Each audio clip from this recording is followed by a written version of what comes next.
cá, vem cá, vem cá, vem cá, Vem cá! Vem cá! vem cá. Bom dia, web telespectadores aqui do Vem Cá.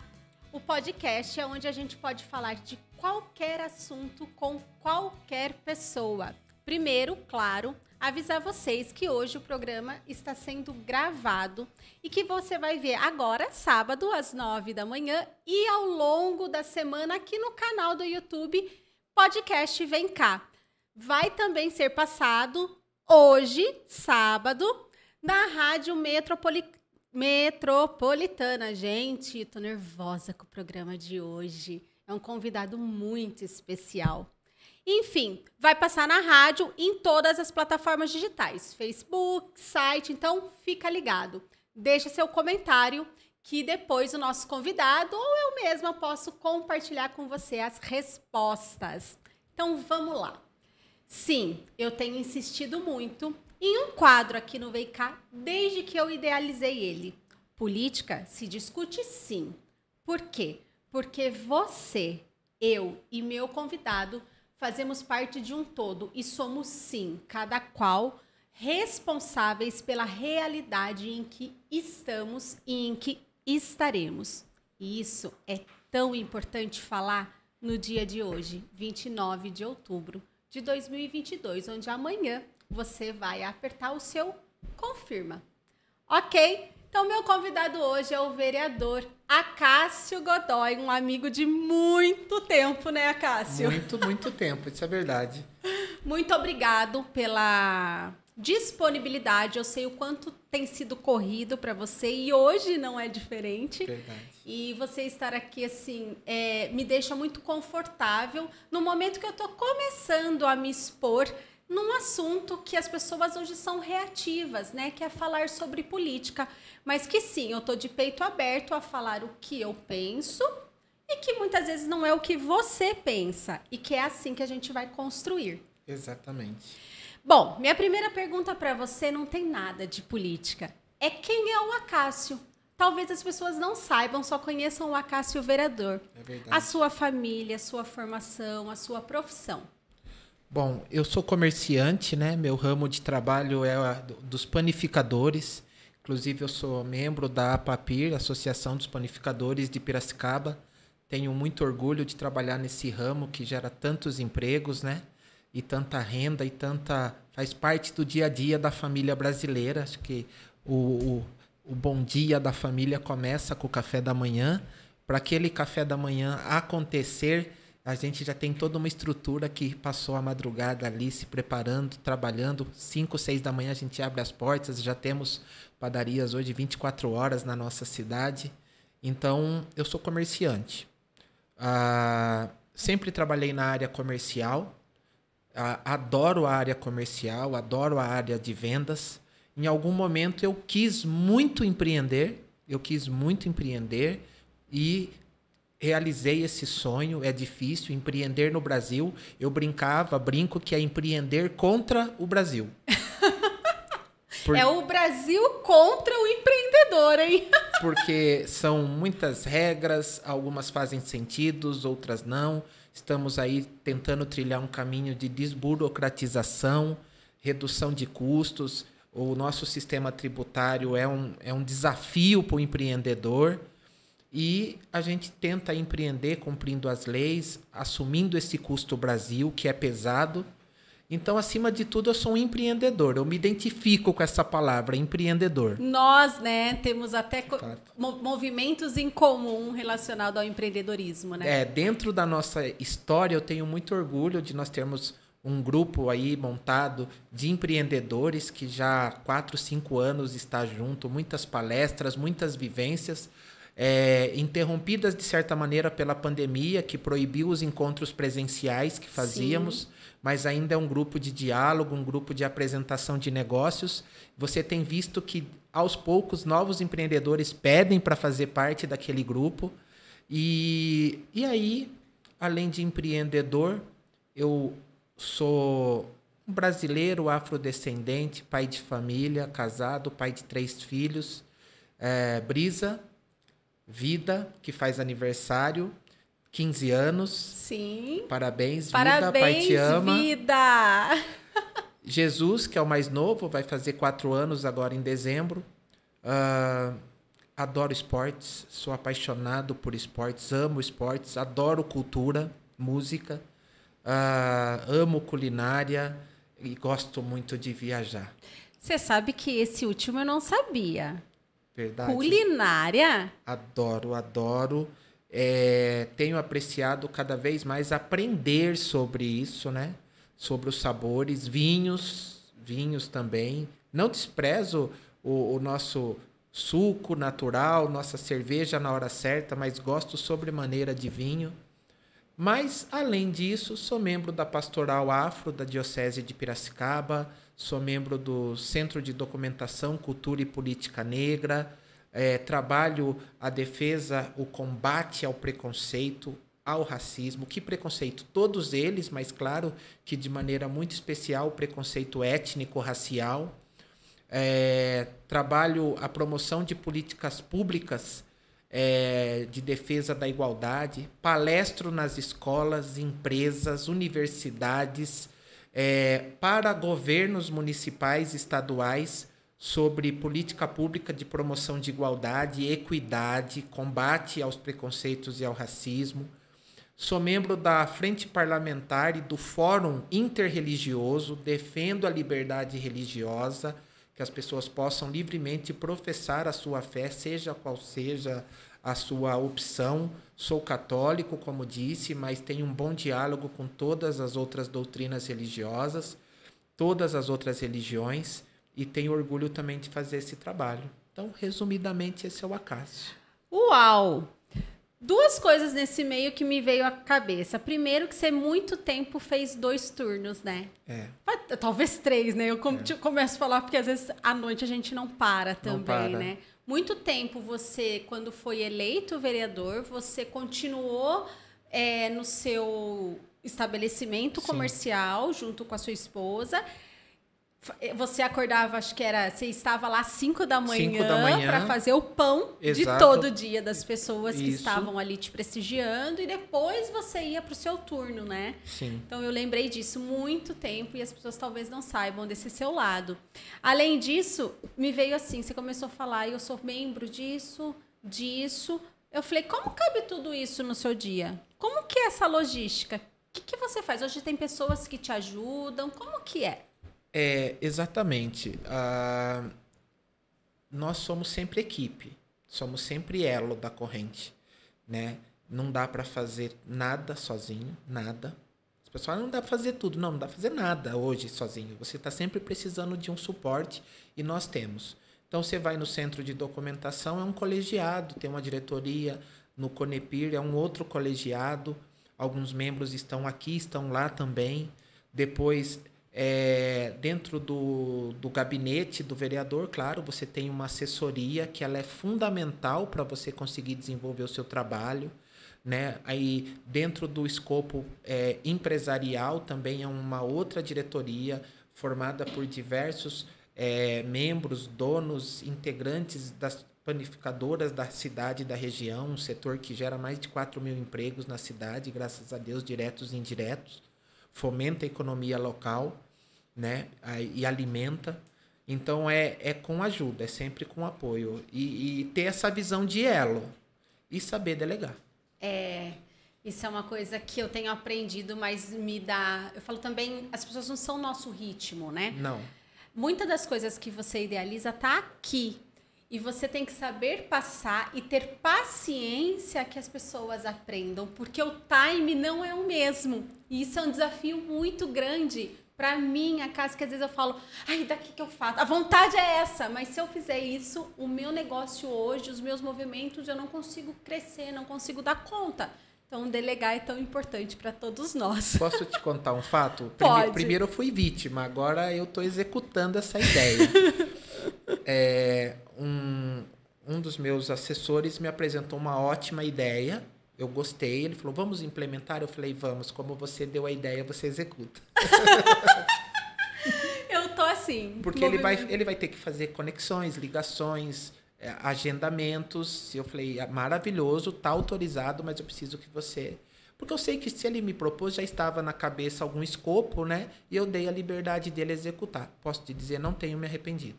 Ai, que bom. Porque, inclusive, com a Ana Pavão, que esteve aqui também, estava falando de equipe, de assessoria, é isso, é deixar um legado para os próximos. Você não vai estar na mesma posição daqui 10 anos, de repente. Você vai ter galgado, graças a Deus, tomara, muitas outras conquistas. Mas você tem que ter deixado uma história, um legado, e você começa pela tua equipe. Posso falar uma coisa sobre isso?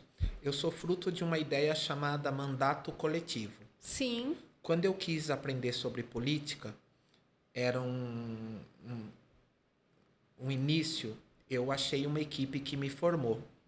E qual que é o meu papel depois de formado? Formar novas lideranças. E eu já estou formando. Eu sou contra consecutivas reeleições ao mesmo cargo de maneira indefinidamente. Então, eu tenho noção de que eu possivelmente dispute mais uma eleição, 2 talvez, não sei. Mas eu não tenho a ideia de permanecer fazendo isso. Então, eu já tenho preparado novas lideranças para que eles ocupam essa posição e a renovação seja contínua. Sim, muito bom. Você normalmente, e isso você fez agora novamente, quando eu perguntei sobre você, você não é uma pessoa de se vitimizar. Você talvez tenha uma história que você poderia, no seu passado, utilizar, principalmente porque você cresceu numa periferia, bem periferia da cidade, todas essas histórias, e você não tem esse perfil. Nunca vi você fazer isso. O que te impulsionou, vindo de uma periferia, a mudar a sua história? O que te fez ter esse desejo? Eu sempre tive muita clareza e consciência do fator histórico que oprime o afrodescendente dentro do Brasil. Eu sei da realidade do preconceito, que ele é real. Sei do preconceito, do racismo institucional, porque o racismo da violência e da agressão ele é muito fácil de se perceber, o estrutural já não. Deus me deu clareza de eu encarar, de eu entender essa estrutura, mas realmente eu não parei nela. Eu confrontei, desde cedo tem algumas frases que elas são simples e verdadeiras. A educação é a principal ferramenta de ascensão social, de enfrentamento de algumas estruturas que oprimem, e eu busquei a educação. Então, quando eu quis entrar na política, eu fiz uma coisa muito impulsiva, louca, eu liguei para a igreja e falei assim, vocês ensinam política? E eu achei que eu ia tomar um xingo. E eles falaram, ensinamos toda terça-feira, tem uma reunião aqui na Cúria Diocesana, e eu fui para lá. E ali me abriram portas.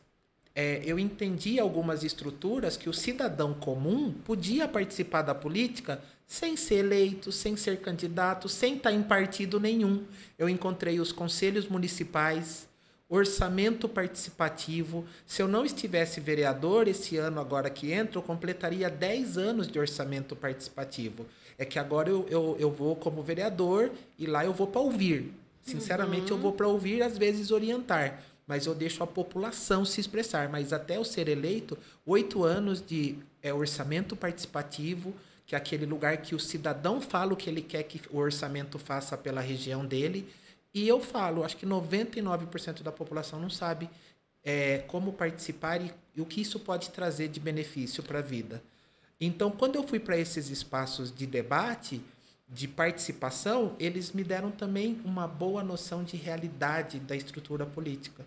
Então, não é chegar chegando, vamos aprender sobre? Sim, e isso que você falou encaixa muito com o meu propósito nos quadros de política se discute sim.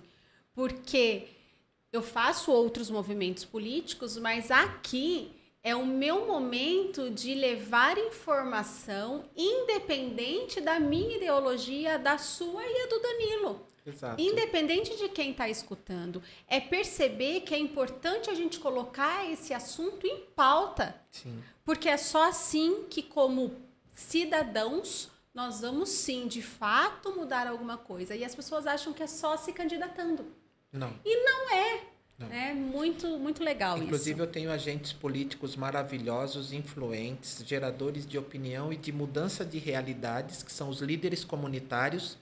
E eu falo para você que a grande maioria deles não coloca o nome à disposição da urna, da cédula, enquanto poderiam, porque tem trabalho para mostrar, mas ele fala, não, a minha atuação é aqui. Eu Sim. acho isso incrível. E não são poucos, tá? Não Sim. são poucos, que ajudam muito seus bairros, seus vizinhos, a realidade das cidades, eles modificam para melhor e nunca se colocaram como candidatos nem participantes de política E partidária. você sabe que isso me causa bastante surpresa positiva quando você fala desses líderes comunitários, porque eu vou ser muito sincera, como eu sempre sou.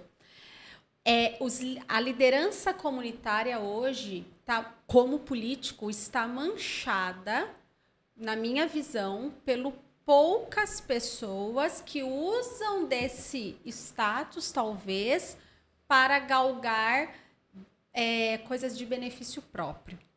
Eu chamo de pseudo-lideranças.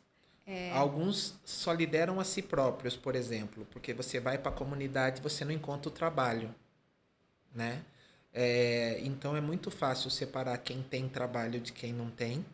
Alguns que têm trabalho saem como candidatos, também é muito bem-vindo. Sim, normal, claro. Mas, assim, é muito fácil. No dia do trabalho, você só encontra quem realmente é. Entendi. E outra coisa que você falou é que você confrontou, essa foi a palavra que você usou, a sua realidade. Só que eu, conhecendo a Cássio, que eu conheço, você não é agressivo. Qual é a diferença de confrontar algo ou alguém de ser agressivo, que é o que a gente tem visto hoje na política? Aí a gente vai falar do momento que nós estamos vivendo, que eu me preocupo muito com ele. As pessoas, elas estão muito baseadas apenas na emoção. Sim.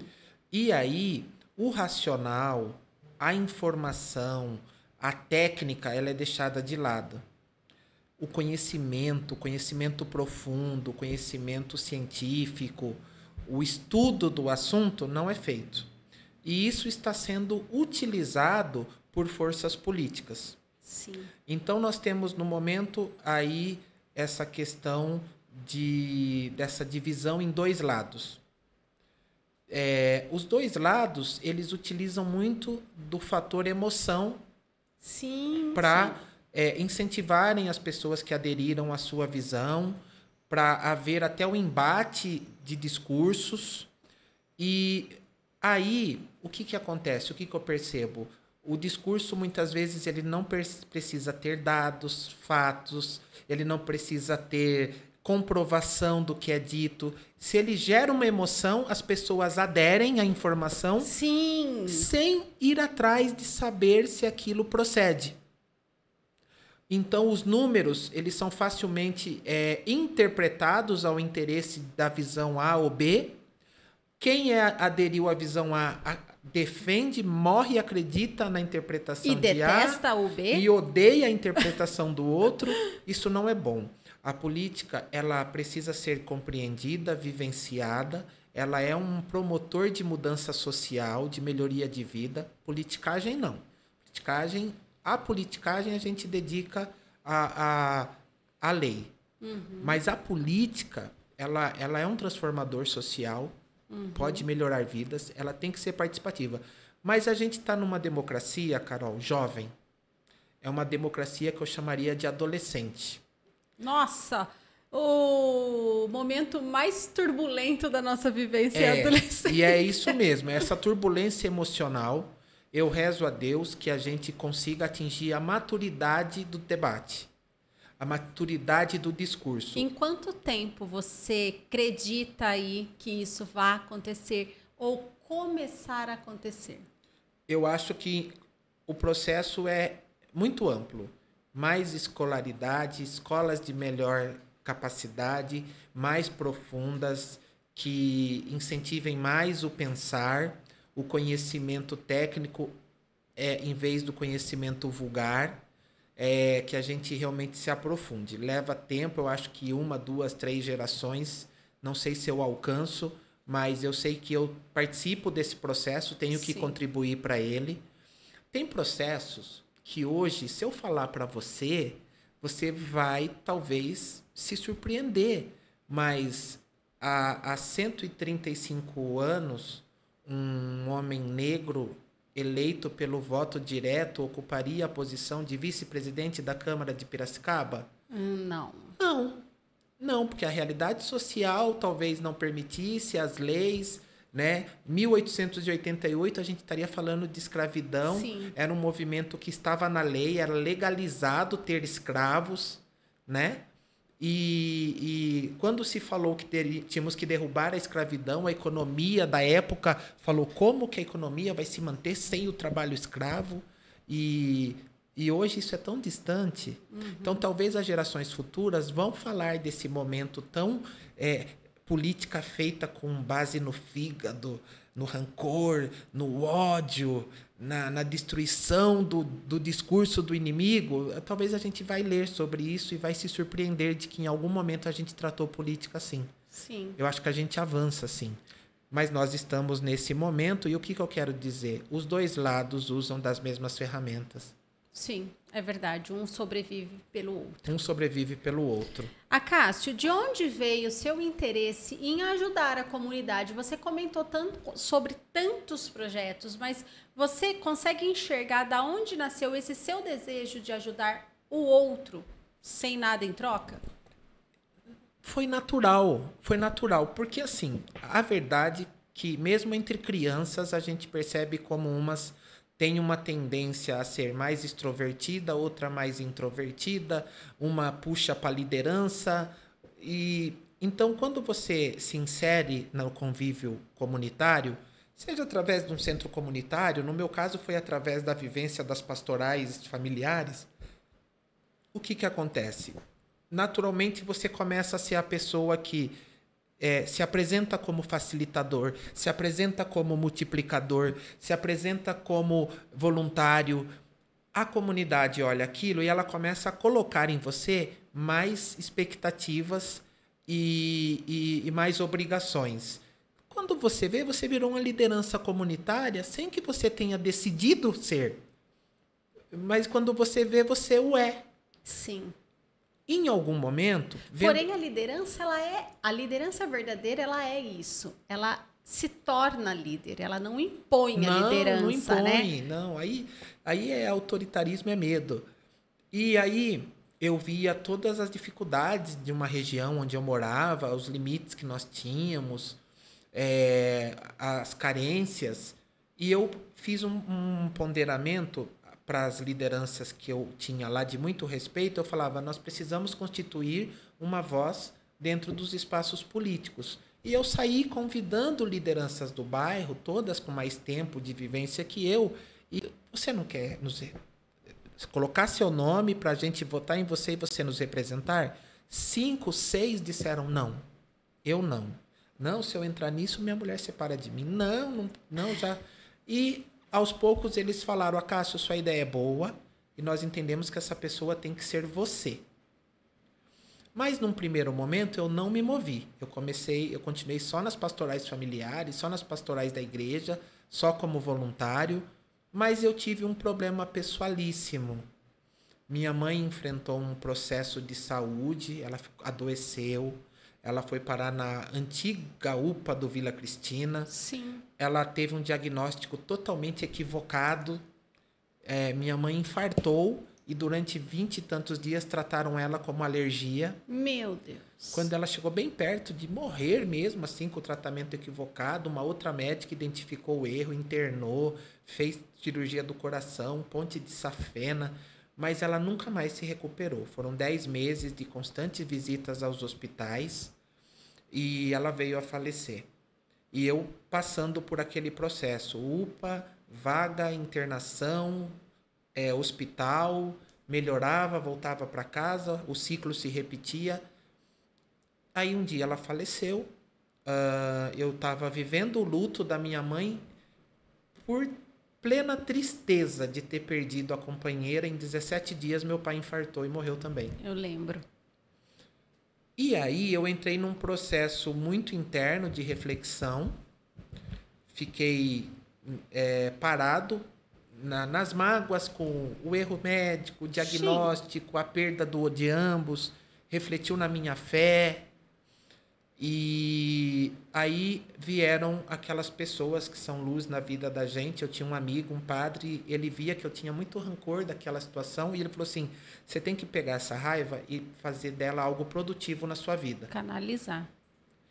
Canalizar. Encontrei um outro amigo que está comigo até hoje, me ajuda, o Adney. Ele falou assim, numa conversa na frente da Câmara, ele falou, aqui dentro se decide tudo. Se aqui dentro votar que a água vai subir 10%, o próximo boleto chega na sua casa com 10% de aumento. Aí eu guardei aquelas palavras. Pouco tempo depois, um amigo saiu candidato e falou, você me ajuda? Você vai reconhecer essa história porque aconteceu com você. Sim! Eu não querendo vivenciar política, um amigo falou, você me ajuda? E eu tinha carinho pelo amigo, eu fui ajudar. A partir dali, abriram-se várias perguntas na minha cabeça, várias discussões. Quando acabou a campanha dele, eu já estava inserido no processo político partidário.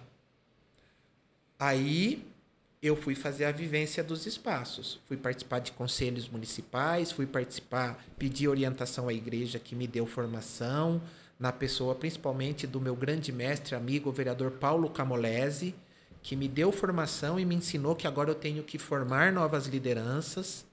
Eu sou fruto dessa ideia, mandato coletivo. Depois, o movimento negro, muito distante do que as pessoas tentam vender, movimento político partidário, um movimento de humanidade, de humanização e de respeito às diferenças. Todo assunto eu consigo tratar ele com ódio ou com amor, com técnica ou com rancor. Nós tratamos com lei. Totalmente diferente. E aí foi assim. Você percebe que uma coisa levou a outra, mas não foi bem planejado? Sim. E para quem está assistindo, o que a Cássia falou que eu vou me identificar nessa história é porque em 2018, mais 2016. Ou menos, 16, ele me chamou no comércio dele, eu lembro como se fosse ontem. E é engraçado, gente, porque ele era amigo do meu marido e aí a gente se tornou amigo. Mas quando ele chamou a mim, porque já identificava alguma coisa que eu não via. Porque eu era, assim, reativa, como talvez você aí do outro lado, sobre política. Falava comigo de política, falava, não quero saber, não me representa e eu não quero isso para minha vida. E foi a resposta. Ele sentou com essa calma, gente, falou assim, então, eu queria falar para você de um projeto e começou. Aquilo dentro de mim, eu falei, não acredito que o Acácio me chamou para isso. E eu fui grosseira com ele, disse, né? Só que aquilo ficou na minha orelha. Ele foi a primeira pessoa. E depois teve uma segunda pessoa, a Edna, minha amiga. Logo em seguida também falou, você deveria fazer política, você deveria entrar para política. Você tá louca? E os dois ficaram aqui. Enfim, aí todo mundo que me conhece já sabe que eu participo de forma voluntária também da política e não sou eleita, não sou candidata, exatamente. Como a gente falou aqui no início da conversa, dá para participar sem você estar eleito, né, ou pleiteando algum cargo.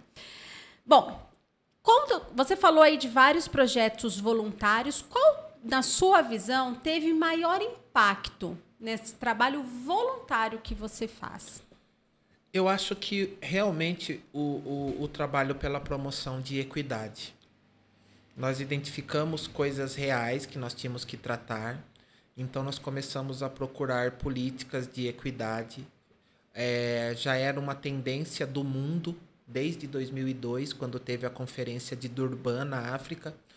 Basicamente, na conferência de Durban, os países que tiveram o processo de escravidão falaram assim, olha, nós entendemos que 300, 400 anos, uma etnia inteira aprisionada, sem poder fazer o desenvolvimento econômico natural, há um atraso histórico dessa comunidade. Não vai ser ao acaso que eu vou chegar nas periferias e ela é negra, parda, mulata, né? Ela é preta. É um processo histórico. Como nós podemos compensar esse processo histórico? Haja vista no Brasil. A gente começa a ser colonizado em 1538. Chegam pessoas para ocupar mesmo a terra. Sim.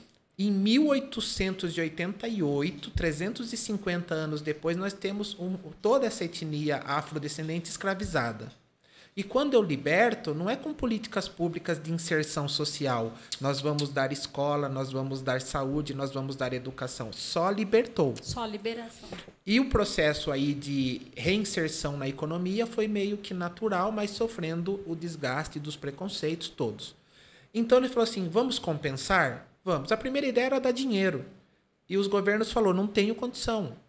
Né? A população afro do meu país, o afrodescendente, é muito grande. Não tem dinheiro que vai pagar isso. Eu falei, então vamos fazer políticas públicas de inserção nos espaços. Vamos inserir no melhor estudo. Né? Aí surgiu as políticas de ação afirmativa e a gente começou a inserir o preto, o negro nas faculdades federais, nas faculdades estaduais, na faculdade pública, reserva 15%, 16%, 25% de vaga, não apenas negro, baixa renda, indígenas e estudantes de escola pública. Então, se eu tenho 100 vagas nessa universidade, 25 vai ser para quem vem de escola pública e atende esse perfil. Negro, indígena, pobre, baixa renda per capita e estudante de escola pública. O que se imaginou? Que isso influenciar na capacidade, na formação. Não. Eu aumentei muito a participação nas faculdades, no ensino superior dessa etnia. Eu sei que 2, 3 gerações nós vamos, talvez, se Deus quiser, não precisar mais dessas políticas. Sim. Mas a gente mede com números como que está essa inserção, esse equilíbrio. Eu nunca vi ninguém que tem privilégio naturalmente abrir mão do seu privilégio. Uhum. Então, quando eu crio as leis, eu obrigo se separar um perfil. Então, quem é alta renda per capita, escola particular, vai para cá e vai disputar vaga com todos que estão nesse quadro. Essas 25 vagas, por exemplo, no meu exemplo de 100, só quem teve uma outra realidade desde o seu princípio, não só social e econômica, mas de educação, currículo da escola, grade curricular, né? Mas entrou, tem que estudar, tem que se dedicar e tem que se formar. Ninguém termina o curso porque é negro, negra. Não. Tem baixa renda. E ele que corra mais. A gente já sabe que a gente vai ter que dar algo mais para se formar. Só que eu estou tendo aí ótimos feedbacks profissionais em todas as áreas, se destacando, entregando muito, ao contrário do que o preconceito basal queria dizer. Uhum. Então, políticas de ação afirmativa. Aí nós fomos para a escola. Você falou do vitimismo. Eu não deixo de encarar e saber que há um preconceito e uma estrutura social, sim.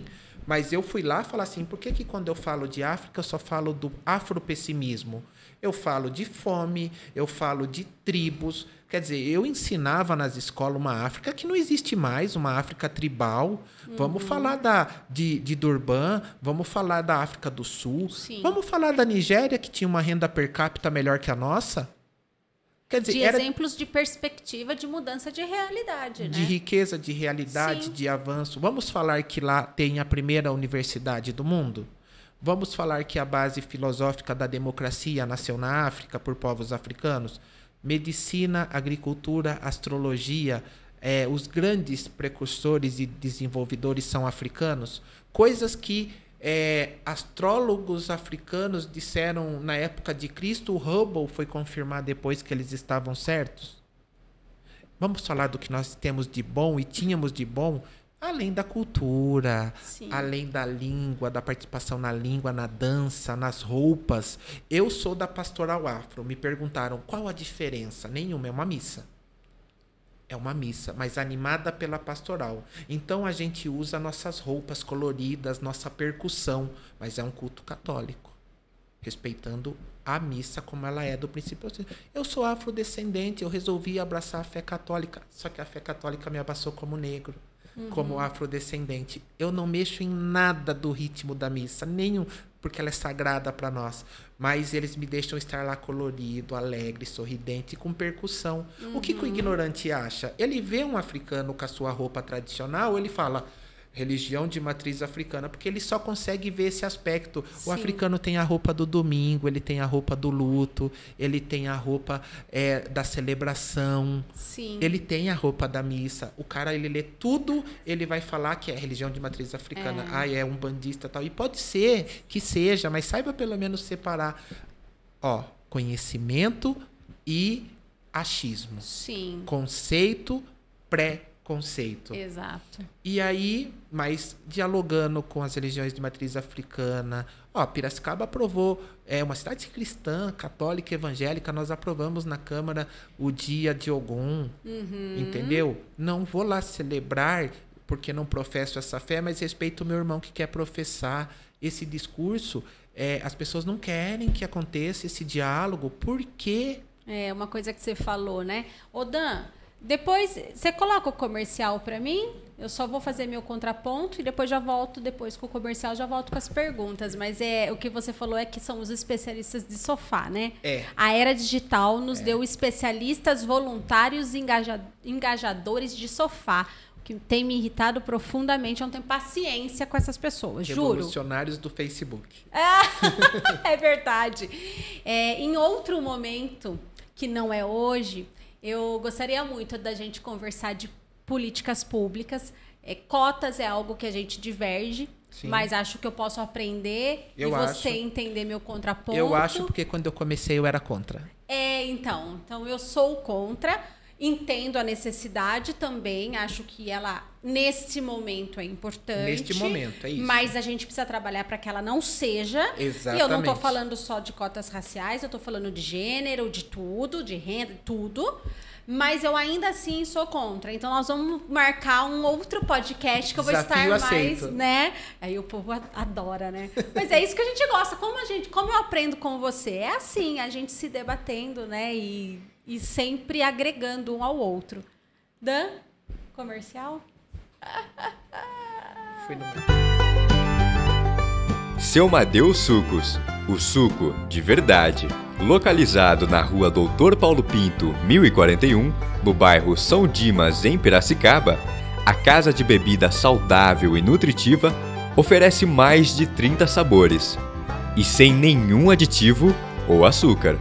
Faça seu pedido pelo WhatsApp 19 99987 3137. Experimente e se surpreenda. É suco natural, é suco de verdade. Vou dar uma zoadinha com ele.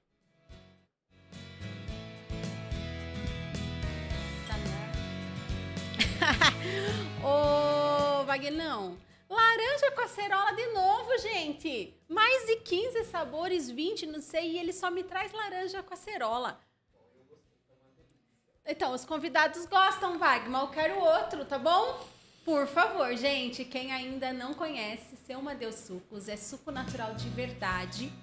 Então, você segue lá no Instagram, @Seu Madeu Sucos, e faz seu pedido com o Vagnão. Ele não é o Seu Madeu, viu? O povo vai na loja e chama ele, viu, Seu Madeu? Vai ficar. E ele não fala que ele não é. Não, mas agora ele vai ficar. Ai, meu Deus. Vamos voltar, então. Que o papo tá bom e o tempo tá correndo, né, Danilo? Oh, meu Deus. Vamos entrar, então, para política. Vamos lá. O que é política para você? Política é realmente uma ação que promove melhoria de vida. É uma ação que transforma realidades sociais. A política bem executada, ela é fator de progresso. Muito bom. E por que, então, as pessoas hoje, e eu nunca me vi, pelo menos em momentos que eu já era mais formada socialmente, eu quero dizer adolescente e tal, né? Eu nunca vi as pessoas não serem reativas quando se fala em política. Por que a gente construiu esse sentimento nas pessoas? São dois lados. Primeiro, o senso comum. Eu absorvo opiniões, um sentimento que às vezes eu nem sei por quê. E eu passo a repetir aquilo e aquilo vira uma realidade na minha vida. Mas se eu fosse me inteirar do assunto, entender e participar, e quem foi, a grande maioria descobriu que não era o que achava. E o segundo motivo é incentivado.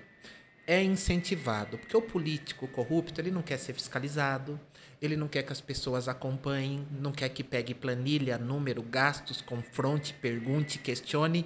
Então, ele incentiva muito a pessoa a não vamos falar desse assunto, não goste desse assunto, fique longe desse assunto. Então, há um pouco do incentivo. Povo longe, para quem quer fazer errado, é maravilhoso. Exatamente. É isso que eu costumo... Eu já ouvi essa frase, não sei de quem é, e aí eu replico quando eu me faço entender porque eu estou participando da política. Porque enquanto eu não participar, eu não quiser participar, eu me dou ao luxo de deixar qualquer um participar no sentido pejorativo do negócio, né? Qualquer coisa vai participar se eu, como cidadã comum e de bem, se é que existe esse adjetivo, não estiver envolvida. É isso. É possível, agora vem para o Acácio, vereador. É possível participar efetivamente da política e não se corromper? Claro que é. E vou te falar, a grande maioria que eu conheço não é corrompido, não é corrupto. Qual é o limite, Acácio, de você entrar no equilíbrio entre fazer a política que deve ser feita, ou seja, o que eu entendo é você discutir com quem você não concorda, você abrir mão, talvez, daquilo que 100% você concorda, para que você alcance uma parte daquilo nesse momento, porque é uma construção, e de você fazer o toma lá da cá. Você acabou de descrever a estrutura do casamento cristão. Se eu não souber dar um passo atrás, mudar de ideia, aceitar algo que às vezes não é minha ideia, mas eu dou a oportunidade da pessoa me mostrar que aquilo que ela me apresentou pode dar bons frutos, não funciona na empresa, não funciona no casamento e não funciona na política. Isso chama intransigência. O profundo respeito pelas estruturas democráticas. Nós temos um prefeito eleito na cidade. Eu não concordo 100% com o que ele faz. Teve projetos que eu dei a oportunidade dele me provar que a ideia dele ia dar frutos. Sabe qual foi minha surpresa? Deu. Eu tinha um jeito de fazer... Você estava, vamos dizer, descrente. Uhum.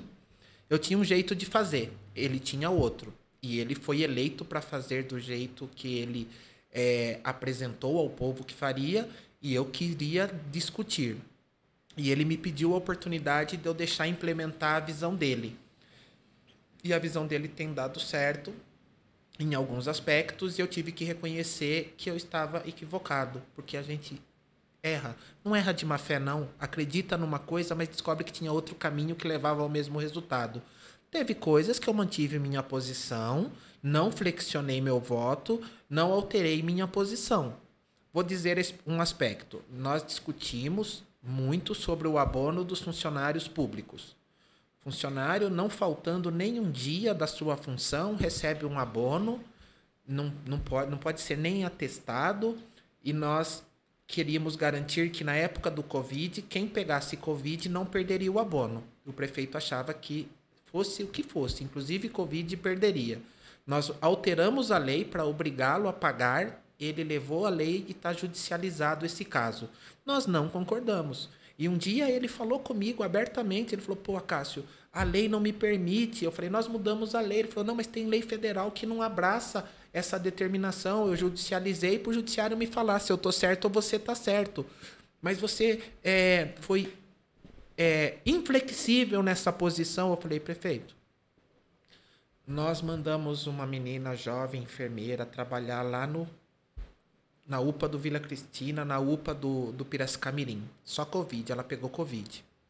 Ficou 14 dias em casa, se recuperou pela graça de Deus. Aí eu vou dar a seguinte notícia. O prêmio dela é desconto no salário. Desculpa, não dá. Não foi para prejudicar você nem sua administração, mas são visões diferentes. Ele estava na visão jurídica, eu estava na visão humana. E, por fim, judicializou, o judiciário vai falar quem está certo. Né? Eu acho que a minha visão poderá prosperar lá na frente.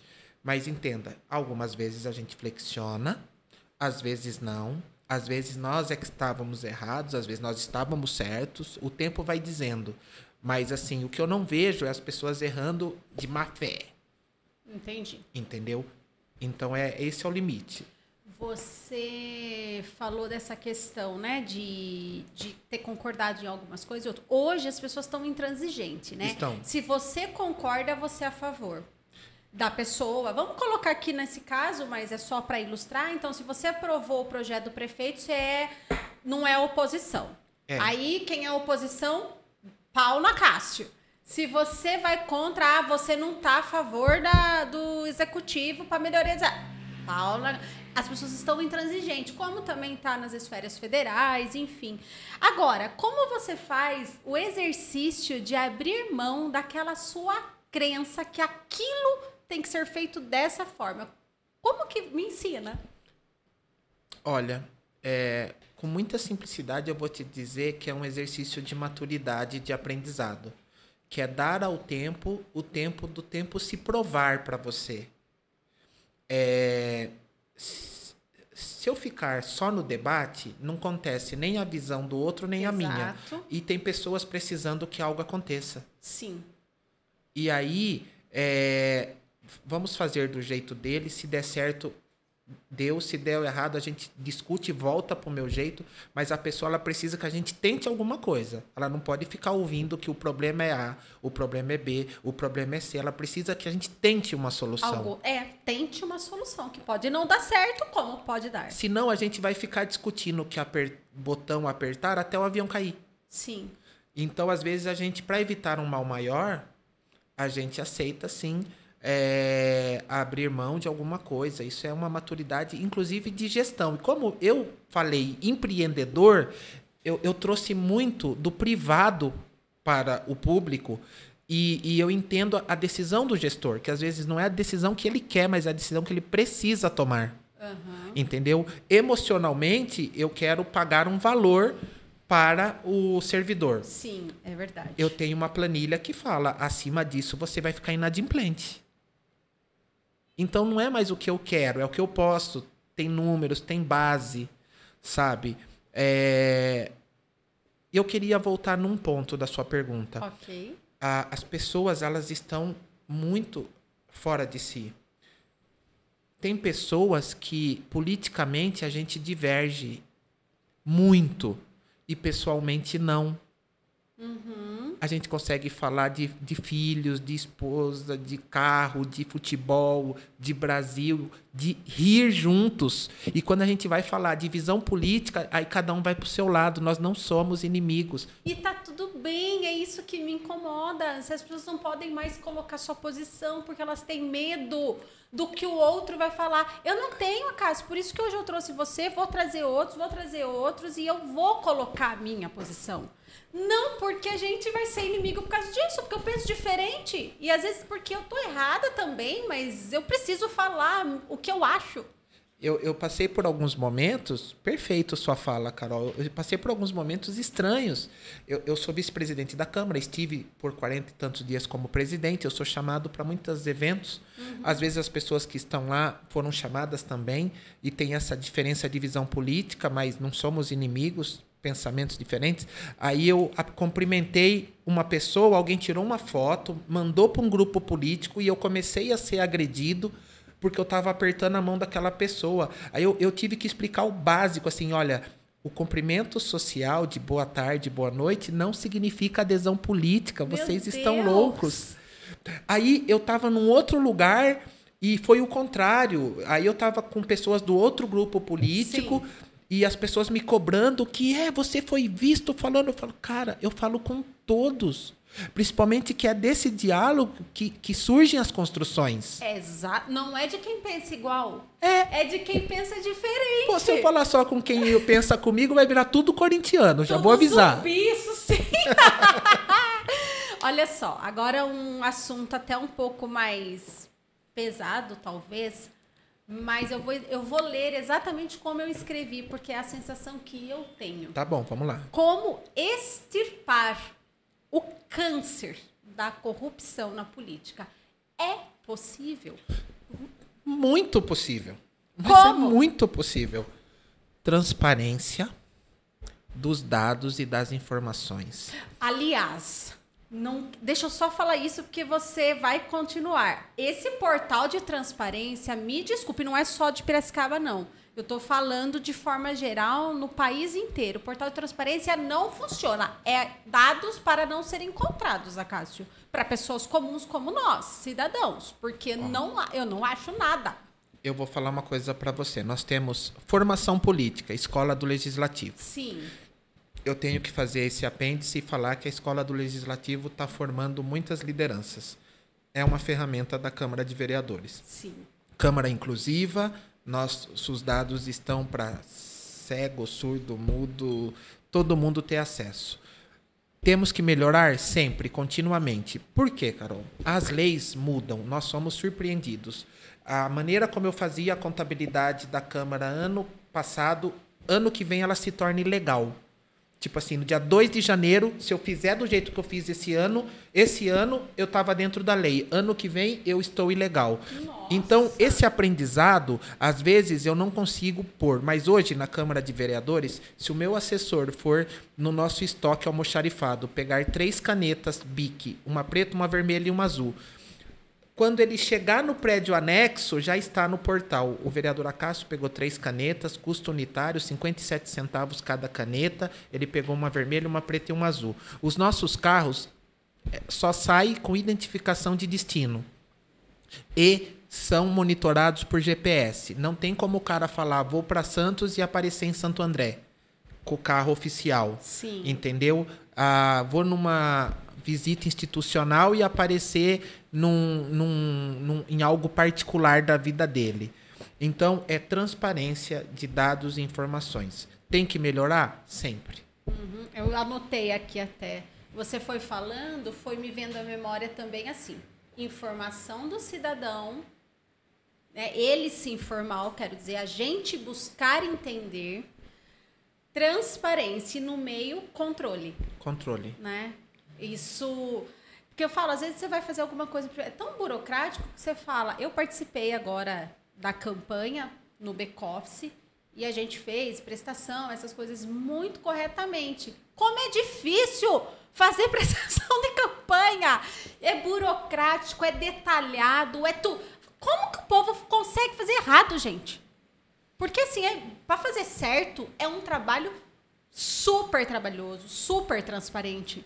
Como que o povo consegue fazer errado? Os mecanismos, as pessoas burlam. É muito louco isso.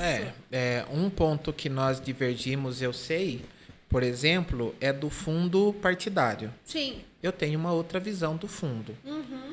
Eu me preocupo muito com dinheiro de empresas, dinheiro particular em campanha. Sim. Como nada vem de graça, o preço vai ser alto. Mas reconheço que o fundo partidário, como não dá. Porque ele nunca chega no candidato, o seu João, candidato, nunca vê esse dinheiro. Então ele acaba indo para a mão de grandes candidatos eleitos, milionários, que nem precisaria daquele fundo. E o seu João, que só faria a campanha se realmente o partido ajudasse, nunca vê o dinheiro. E fora as coisas que fazem, que a gente lê por aí, que são compras de bens, imóveis, móveis particulares, quer dizer, as pessoas enriquecendo. Então, como não dá para ficar, tem que ser melhor fiscalizado, devia ser igualitário, mas não acabar. A gente tem uma cultura de acabar, vamos acabar. Não, vamos fiscalizar, vamos fazer ele ser, porque a maioria das coisas, na tese, ele é perfeito. Onde que ele desandou? Na execução. Exato. Vamos fiscalizar a execução. A gente também tem essa pauta que a gente pode discutir no futuro, né? Podemos. Vamos discutir, porque a Cássio acabou de falar, eu sou diferente da ideologia dele. Agora, uma coisa que converge as nossas ideias. Jovens na política. Como fazer essa molecada de 18, 20, que a gente já é molecada, né? 15 anos, como sua filha, se interessar por política? Porque nós seremos governados por eles daqui 10, 20, 30 anos. Tá fácil. Eu estou indo às escolas, eu tenho visitado as escolas de todas municipais, estaduais, sou palestrante, tenho ido às universidades e eles estão sedentos. Aí cabe a nós direcioná-los. O que acontece? Quem detém o conhecimento tem usado o conhecimento, algumas pessoas, para se manter no poder, manter a estrutura viciada, continuar baseando o eleitorado na emoção, no ódio ao outro. Mas tem gente dando formação, capacitação e trazendo essas novas visões. Você vai numa escola... É lógico que você vai ter o artista, o dançarino, a menina que quer trabalhar com beleza, com estética, com costura. Tem quem quer ser CEO de uma empresa, tem quem quer ser mecânico de automóvel, tem quem quer ser piloto. Mas lá dentro tem quem quer ser político, quem quer ajudar a sua comunidade como gestor. Professor, diretor de escola, diretor de ensino, delegado, vereador, prefeito. Então é pensar essa tendência natural a ser um líder... e trabalhá-lo na ética, na transparência, na técnica. Eu já estou com alguns que eu estou preparando. E o que eu falei? Número 1, vai estudar. Número 2, ler bastante. Número 3, eu sou aluno, sempre vou falar bem do Renova BR. Faz Renova BR para quem já está naquela etapa mais avançada de se inserir no aspecto. Sim. E um dos maiores, assim, uma das coisas perniciosas, reeleição continuada das pessoas. Não abre espaço, exato, né, Cássio? Não abre espaço para os novos. Tem que entrar água nova. Mas eu entendo a necessidade. Eu tive uma sorte, vereador de primeiro mandato, encontrar vereadores com um segundo, terceiro mandato. É muito boa a troca de experiência. Ah, não. Sim, talvez a imaturidade de uma Câmara só de novos geraria muito problema. E essa troca de experiência, essa troca de vivência. O que é o ideal? Que daqui a pouco essas pessoas sejam nossos prefeitos, sejam nossos deputados. Exato. Nós seremos os vereadores já preparando os próximos. Não acontece. Ou talvez, né, secretários, que não seja a liderança em si, né, não seja o vereador, o prefeito, o governador, mas que esteja envolvido na política. É que as pessoas querem ter a caneta na mão, né? E aí eu concordo com você, assim, a gente precisa desse gás novo, é importante ter gás, como você que está no primeiro mandato, que trouxe um gás diferente, um movimento diferente para a Câmara, né? Pode falar. Trabalhamos muito. Eu sei. O Wagner fala sempre, a Cássio não para, tem rodinha no pé. Tem. Eu ia entrar nisso agora. Quais são suas principais bandeiras de trabalho hoje? Que nós já estamos chegando ao fim. Bom, geração de emprego. Eu aprendi com um amigo, eu uso a frase, ele fala assim, qual é o primeiro direito do trabalhador, Acácio? Eu falei, não sei, ele falou, é o emprego. Se o cara não tiver emprego, como que você vai falar de cesta básica, IPI, fundo de garantia? É o emprego. Então, eu trabalho muito gerar renda e emprego para as famílias. Para mim, é uma luta quase assim... eu tenho um desespero, uma pressa em gerar empregos, gerar renda. Porque quando o cara começa no trabalho que cai o primeiro salário, a geladeira da casa dele se transforma. E eu sei o que é isso. Uhum. Filho de carpinteiro, costureira, os períodos de desemprego eram terríveis. Quando o salário voltava para dentro da casa, isso é uma coisa que transforma. Então, eu defendo muito geração de emprego. Como político, eu tento ter uma boa gestão. Eu trouxe muito do privado para o político e aí há um confronto de visões. Porque, às vezes, eu tomo muitas decisões baseadas, primeiro, na legalidade, segundo, na função social. O que isso faz de bom para as pessoas? Se não fizer nada, eu não tenho minha adesão. Discuti um projeto esses dias e concluí que era mais papel, desisti. Falei, mais papel a população não precisa. É verdade. Eu falei que você tem rodinha no pé. Você consegue descrever o seu jeito de fazer política? Sim. Eu tento não perder as raízes. Eu fiz poucas promessas na campanha. Eu falei, pedi voto, né? Se a pessoa fala, preciso falar com você, eu que vou até ela. Eu não fico falando, vem no meu gabinete. Marco reuniões com lideranças comunitárias, vou lá e ouço. Aconteceu essa semana, eu fui lá no Vila Cristina, eles queriam tirar uma dúvida, falei, não vou falar por telefone não, marca uma reunião, tô indo aí. Técnica, conhecimento, aprofundamento. Se eu não domino um assunto, eu procuro alguém que domina. Se eu preciso falar de uso da água, eu vou atrás de um engenheiro ambiental. Se eu preciso falar de segurança pública, eu vou atrás de especialista de segurança pública, que ele me dá o conhecimento técnico para eu tomar a decisão política. Eu não fico tentando entender de tudo, não. Cumprir os horários e dar atenção às demandas. Tem coisa que é para a cidade toda. Eu discuti o orçamento essa semana. É para todo o piracicabano. Sim. E depois eu fui discutir o asfalto de uma rua lá no Monte Líbano, e que é uma coisa pontual para aquela comunidade. Então é isso. Mas basicamente é não ficar no gabinete. Não te ver lá, né? Não me ver lá. Ninguém precisa de vereador de gabinete, embora o trabalho do gabinete ele tenha a sua importância. Sim, com certeza. Quais são os seus maiores projetos como vereador? Algum tem um maior impacto? Você falou que o foco é geração de emprego? Sim. Eu acabei de propor, junto com o vereador, que agora é ex-vereador, porque ele ficou como suplente alguns dias, mas teve uma participação maravilhosa na Câmara, o Pousa. Eu acabei de propor uma frente parlamentar de avanço, discussão, incentivo à indústria e ao comércio de Piracicaba, porque eu entendo que algumas indústrias deixaram de existir pós-pandemia, algumas se intensificaram, a indústria 4.0, a indústria da internet, os aplicativos são o futuro e nós temos que preparar nossa cidade para essa nova realidade, absorver novas empresas.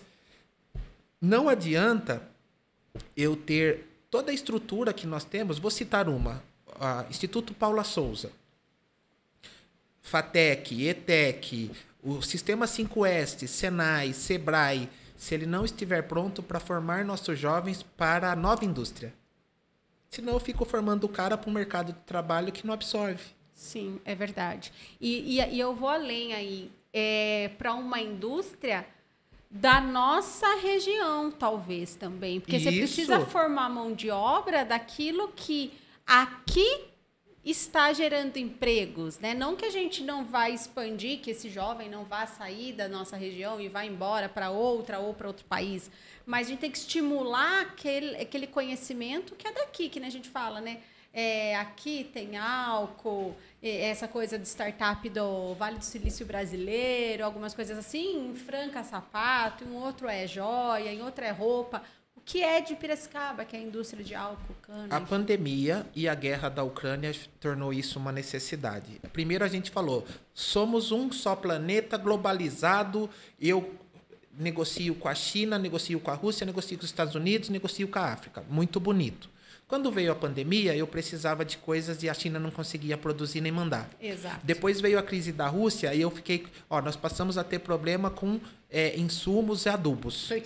Fertilizantes. Né? Tá. E aí o que eu descobri? Não, eu preciso criar uma nova cadeia de logística mais próxima de mim. É verdade. E aí, o que São Paulo vem fazendo nos últimos 30, 40 anos? Regiões metropolitanas. Nós acabamos de nos tornar uma. Exato. E eu tenho que explorar essa afinidade, essa sinergia do que eu tenho na minha região. Isso vai passar apenas pelas relações econômicas? Não. O que a minha escola está preparando o meu jovem? Exatamente. Eu tenho que preparar o jovem para o mundo, mas eu também tenho que preparar que ele consiga sair da casa dele, ir com o currículo dele para a rua e consiga ser empregado. Se eu começar a ensinar o que é obsoleto, o que a velha economia já matou, Sim. ou o que ele não encontra na minha região, eu estou formando ele para o desemprego. Exatamente. Então, essa é uma pauta, porque, como eu disse, para mim, empreendedorismo, geração de renda é fundamental. É isso aí. Tô de acordo. Legal. Sabe? Porque eu adoro essa parte. Outra pauta, olha, a gente vai ter assunto para falar no próximo podcast que a Cássio vai vir, gente, de cota, de fundo partidário, e eu gostaria muito de falar da tal região metropolitana, na qual Piracicaba é líder, né? Sim. É quem encabeça essas regiões, porque aparentemente, nós falamos em algum momento no nosso pod de hoje, na teoria, tudo é lindo. O que isso de fato vai reverter para a região, porque não se trata mais de Piracicaba. Não, tem razão. Né? A gente precisa discutir sobre isso. Eu quero saber mais. Nós aqui queremos saber mais. Senti que eu já saí daqui com convite para voltar, hein? Danilo tá gostando, né, Danilo? Danilo adora política. Até que ele ficou quietinho, comportado hoje, viu? Não é verdade? Também dois tagarela aqui. A minha última pergunta para você, caspiciosa, vamos dizer assim, e depois você pode até fazer o seu encerramento. Tá. A Cássio para a prefeitura de 2026? Eu acho que não é o... 24? 2024. 24, perdão. Anotei 26. Não é o candidato que decide isso, sabia?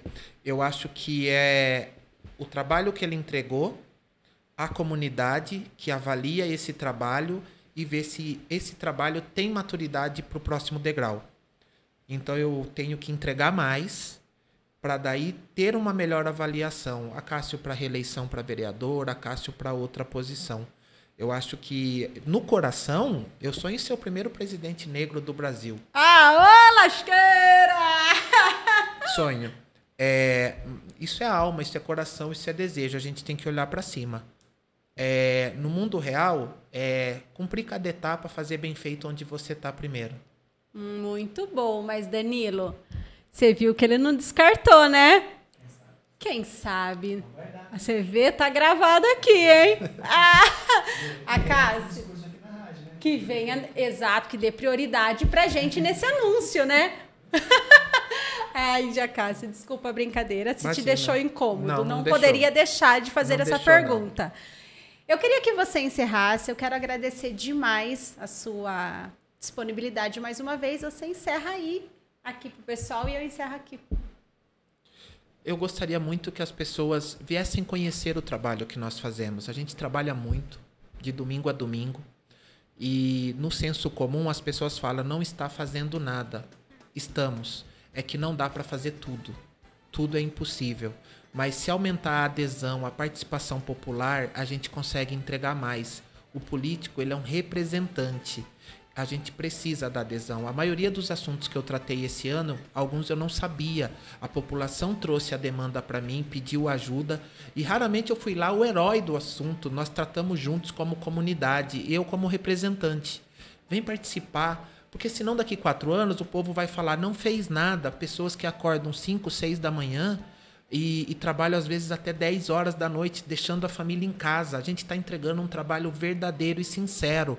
E se alguma coisa não está chegando no seu bairro, na sua comunidade, cobra, pede, com educação, com civilidade, que a gente está pronto a responder. Eu tenho lá 22 colegas vereadores, eu discordo da ideologia de um, de outro, mas eu não posso falar que tem um lá que não trabalhe.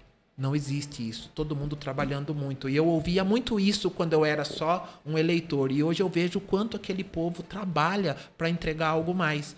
Sempre vai ter o que melhorar. E às vezes o que está faltando para melhorar é a sua participação. Que bacana. Gente, esse foi o nosso podcast de hoje. Vem cá participar da política você também. Como um engajador, como apoiador, ou se colocando à disposição na hora do voto, não é? Pois bem, hoje nós estávamos aqui entre amigos, muito confortável para mim. E nem por isso significa que nós, eu e a Cássio, não nos divergimos em nossas ideias. Em muitos momentos, sim. Por isso que tem pauta para um próximo episódio. Isso mesmo. Mas o que importa é que a gente, sim, discute, mas querendo fazer o bem para nosso país, para o nosso estado, para a nossa cidade. É aquele incômodo interno que não passa. É isso, eu chego a me emocionar quando eu falo sobre isso. Mas vamos falar do próximo episódio. O próximo episódio vem minha amiga Leila Mota, que faz também, como eu, um movimento de empoderamento feminino aqui na cidade, que nós vamos realizar um jantar que a gente conta no próximo sábado para vocês, junto com o chefe de cozinha Felipe, do restaurante Avivar, que estará conosco contando a experiência gastronômica que as 50 mulheres convidadas terão no dia 8 de novembro. Até mais, gente! Beijo! Vem cá, vem cá, vem cá, vem cá, Vem cá! Vem cá!